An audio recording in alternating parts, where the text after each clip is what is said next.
Pada masa demokrasi terpimpin, peta kekuasaan politik terbagi menjadi 3 kekuatan besar, yaitu Soekarno, PKI, dan pihak yang kontra dengan PKI.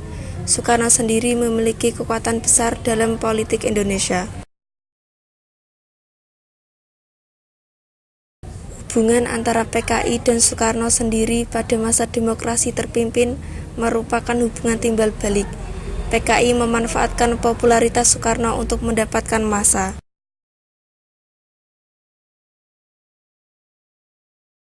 Sementara itu, di unsur kekuatan lainnya dalam demokrasi terpimpin, TNI Angkatan Darat melihat perkembangan yang terjadi antara PKI dan Soekarno dengan curiga.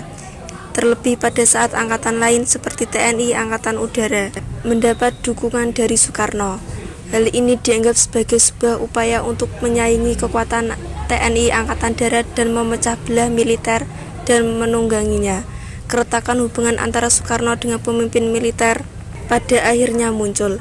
PKI memanfaatkan keadaan ini untuk mencapai tujuan politiknya. Sejak Kabinet Juanda diberlakukan SOB, pemberontakan PRRI dan Permesta pada tahun 1958, TNI mulai memainkan peran dalam bidang politik. Dihidupkannya UUD 1945 merupakan usulan dari TNI dan didukung penuh pelaksanaan. Menguatnya pengaruh TNI AD membuat Presiden Soekarno berusaha menekan pengaruh TNI AD, terutama Nasution dengan 2 taktik, yaitu Soekarno berusaha mendapat dukungan partai politik di Jawa terutama PKI dan merangkul angkatan-angkatan bersenjata lainnya terutama Angkatan Udara. Hal ini dianggap sebagai sebuah upaya untuk menyaingi TNI AD dan memecah belah militer untuk dapat ditunggangi. Keretakan hubungan antara Soekarno dengan pemimpin militer timbul. Keadaan ini dimanfaatkan PKI untuk mencapai tujuan politiknya. TNI AD ikut dalam anti komunis.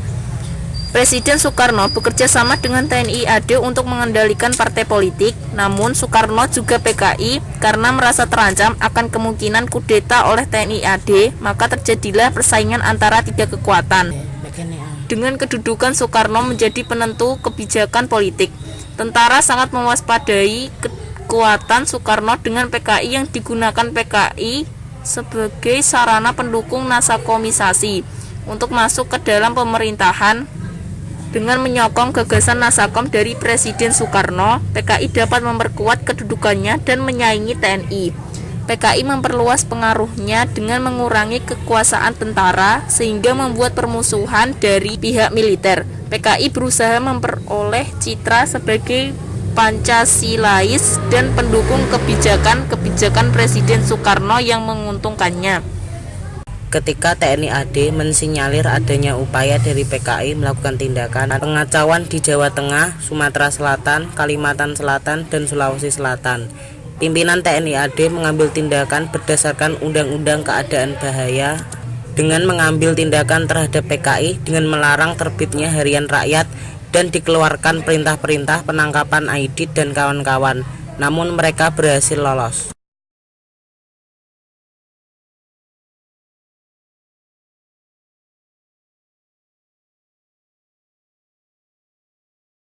Tindakan TNI AD tidak disetujui oleh Presiden Soekarno dan memerintahkan keputusan tersebut dicabut kembali. Pada akhir tahun 1964, PKI disudutkan dengan berita ditemukannya dokumen rahasia milik PKI tentang resume program kegiatan PKI. Pimpinan PKI Aidit menyangkal dan menyebutnya sebagai dokumen palsu.